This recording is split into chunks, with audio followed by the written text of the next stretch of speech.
and I'm back again, industrialguideasia.com. My name is Orson, and right now I'm at a booth, Siko, your way to Industrial 4.0. So I have a representative that's going to tell us what Siko does, what's interesting about Siko, sharing that knowledge about the 4.0 to you. So sir, can you introduce yourself and introduce Siko? Okay, Siko is a German company and they are specialized in measurement of angular and rotary system. Okay, so with the 4.0 era, everything is on measurement and sensing to be smart.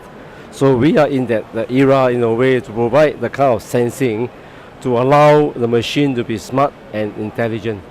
Right, so the sensing is one of the key things in 4.0 because they have to know and know what's happening, to react, and then be able to be smart enough to make some adjustment and reaction. All right, so can you take us through, since you said it's a German company, like how old is the company rather? Okay, Siko is already more than 50 years in the business, yeah. So now it's already managed by the second generation of the family business. Yeah.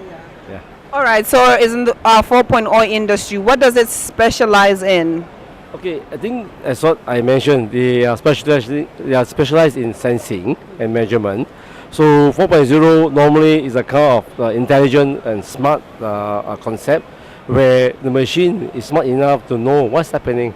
Okay, from the data collected, then the management is able to understand what's happening to the machine.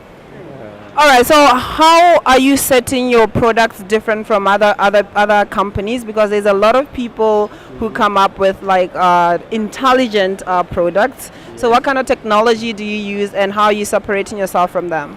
Okay, in terms of technology, Siko has their own patented technology in some measurement system.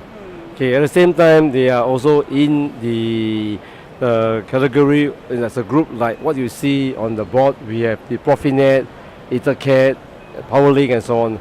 Okay, these are the standard international communication system. We have to link the product together to make a machine or factory smart. Yeah. All right, so I'm interested in this machine operation here. Can you just brief us how this works and what it is? Okay, I think basically this is to show a smart system on how a machine can perform a changeover. Okay, changing from product 1 to product 2. For example, like in a packaging machine, today I have to pack coffee. After 2 hours later, I'm going to pack a tea or a milk or anything. So there's always a change of product. Changing a product is always a pain and time consuming.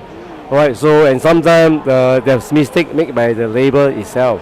So we have a system to automate the quick change process, and we can do it within a short 10 minutes or so. Yeah. Right. All right, and then now that a lot of countries are going into this 4.0 industry, so how are people responsive to the industry in Southeast Asia? Okay, I think the 4.0 is getting a lot of attention now. Okay, you can see even Thailand has Thailand 4.0. Malaysia 4.0. So they are using the 4th generation of technology as a platform now to promote the country and to promote the technology. So for here, what I see, 4.0 is something that the country or the global machine or the technology community are excited. And I think part of it, you can see about IoT, where you have a kind of cloud-based control and so on. So this is something, the in thing, the future that will happen in a matter of time, probably 5 years or maybe 10 years or so, yeah.